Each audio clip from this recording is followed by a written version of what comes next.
एक जमाने में 3 भाई बहन थे। उनके नाम वेंडी, माइकल और जॉन थे।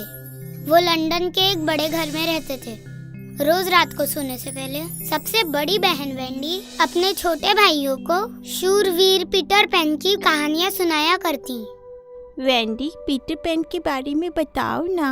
वेंडी प्लीज हमें एक और कहानी सुनाओ ना, प्लीज प्लीज। बहुत देर हो चुकी है और कल हमें स्कूल भी जाना है। चलो अब आंख बंद करो और सो जाओ। Good night, sweet dreams. Good night Wendy. कुछ देर बाद वो डर के मारे जग गए क्योंकि कमरे में उन्होंने कुछ अजीब आवाजें सुनी। तुमने सुना? हाँ, क्या तुमने सुना वेंडी? हाँ, अरे जॉन, वो रोशनी किस चीज की है? कहाँ? क्या है वो? हाँ, ये मैं हूँ, टिंकरबेल। टिंकरबेल? फिर कुछ अजीब हुआ। कमरे के बीचों बीच अचानक से पीटर पैन नजर आने लगा। Peter pan! तुम लोग हमारे साथ आना चाहते हो? कहाँ? टिंकरबेल और मैं तुम्हें नेवरलैंड ले जा सकते हैं, जहाँ खोए हुए बच्चे रहते हैं। नेवरलैंड? जहाँ खोए हुए बच्चे रहते हैं, लेकिन हम तो उड़ नहीं सकते। टिंकरबेल मदद करेगी। वो तुम पर परी चूर्ण डालेगी और तुम लोग उड़ पाओगे। इसके बाद टिंकरबेल ने सब पर थोड़ा थोड़ा परी चूर्ण डाला और कमाल हो गया, सब उड़ने लगे। मेरी तरफ देखो। मेरी तरफ देखो, मैं उड़ रहा हूँ। ऊपर नीचे इधर उधर वो उड़ रहे थे, गोल गोल घूम रहे थे और वो कमरे के बाहर आसमान की तरफ उड़ने लगे। जब वो नेवरलैंड के ऊपर से उड़ रहे थे तब पीटर पैन ने समुंदर के बीच वाली जहाज की ओर इशारा करके कहा, देखो, वो कैप्टन हुक का जहाज है। उससे हमें बहुत सावधान रहना होगा। वो काफी दिनों से मुझे कैद करने की कोशिश कर रहा है। ये कैप्टन हुक कौन है?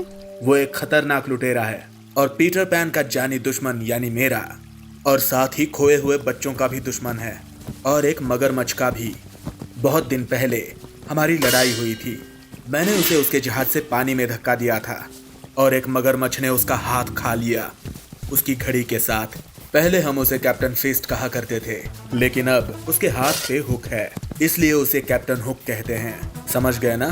खैर, जब भी वो टिकटॉक की आवाज सुनता है उदास हो जाता है। वो मुझे पकड़ नहीं पा रहा, इसलिए बेचारे बच्चों के पीछे पड़ा है। बेचारे बच्चे, वो अपने परिवारों से कितना दूर हैं। मैं जाकर उनसे मिल सकती हूँ? हाँ बिल्कुल। वेंडी धीरे से जमीन पर उतर गई। जब खोए हुए बच्चों ने उसे देखा तब उन्हें बहुत आश्चर्य हुआ। वो माँ के प्यार के लिए तड़प रहे थे। उन्होंने पूछा, क्या तुम हमारी माँ बनोगी? प्लीज, हमारी माँ बन जाओ ना। मैं तो अभी छोटी हूँ, मुझे इतना तजुर्बा नहीं है, लेकिन फिर भी मैं कोशिश करूँगी। ऐसे ही कुछ दिन बीते और वो उन छोटे बच्चों की देखभाल करती रही। वो उन्हें पीटर पैन की कहानियाँ सुनाती। एक दिन जब वो सब चौक में बैठकर कहानी सुन रहे थे तब एक भयानक आवाज सुनाई दी। तुम सब मेरे कैदी हो। उसने वेंडी को पकड़ा और कहा, अगर तुम लोग इसे वापस देखना चाहते हो तो पीटर पैन से कहो कि मुझसे आकर मिले। वो अपने घोड़े पे चढ़ा और तुरंत जहाज की ओर निकल पड़ा। बाद में खोए हुए बच्चों ने पीटर पैन को सारी की सारी हकीकत बताई। पीटर पैन माइकल और जॉन को अपने दोस्तों के पास छोड़कर उन लुटेरों के जहाज की ओर चल पड़ा। कैप्टन हुक, मैं आ गया। वेंडी को जाने दो। जहाज पे स्वागत है पीटर पैन। मेरे भरोसे के लोग उसे जमीन पर छोड़ आएंगे। वो जैसे ही जमीन पर पहुंची, वो सीधे खोए हुए बच्चों के चौक की ओर गई। हुक ने पीटर पैन को बंदी बना लिया है, अब हम क्या करें? बिल्कुल उसी समय उन्हें आसमान से एक रोशनी आती हुई दिखाई दी। वो टिंकरबेल थी। हमें पीटर पैन को बचाना है। मेरे पास एक आइडिया है, आओ मेरे साथ। टिंकरबेल, वेंडी, माइकल, जॉन और खोए हुए बच्चे सभी समुद्र के जहाज की ओर जाने के लिए निकल पड़े। जब वो कैप्टन हुक के जहाज के पास पहुँचे तब टिंकरबेल ने पानी पर नाचना शुरू कर दिया। जल्द ही समुद्र की लहरों पर आवाज आने लगी, टिक टॉक, टिक टॉक। रोको प्लीज, मुझसे ये आवाज नहीं सही जाती। कैप्टन हुक बहुत गुस्सा हुआ। उसने अपनी तलवार निकाली और पीटर पैन पर तान दी। पीटर पैन को छोड़ दो, वरना वरना क्या, तुम मेरा क्या बिगाड़ोगी नन्ही मक्खी। टिंकरबेल ने उसी मगरमच्छ को जहाज पर लाने में मदद की जिसने पहले कैप्टन हुक का हाथ खाया था। मगरमच्छ को देखते ही कैप्टन हुक कांपने लगा। उसके हाथ की तलवार गिर गई।